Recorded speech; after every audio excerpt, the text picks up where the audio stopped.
ಇತ್ತೀಚೆಗೆ ನಡೆದಿರುವ ಒಂದಷ್ಟು ಘಟನೆಗಳನ್ನು ಗಮನಿಸೋದಾದರೆ parliament smoke attack, parliament security breach ಇಡೀ ಪ್ರಪಂಚದಾದ್ಯಂತ ಸಾಕಷ್ಟು ಸುದ್ದಿ ಮಾಡ್ತಿದೆ ಕಣ್ರಿ.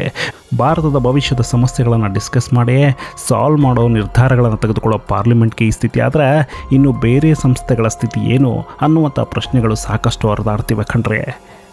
ಇದರ ವಿಚಾರವಾಗಿ ಸಹ ನಮ್ಮ ಮಾಧ್ಯಮ ಮಿತ್ರರು ಕೆಲವೊಮ್ಮೆ ಒಳ್ಳೆ ಸುದ್ದಿಗಳನ್ನು ಬಿತ್ತರಿಸಿದ್ರೆ ಇನ್ನು ಕೆಲವೊಮ್ಮೆ ಹಾದಿ ತಪ್ಪಿಸೋ ಕೆಲಸವನ್ನು ಮಾಡ್ತಿವೆ.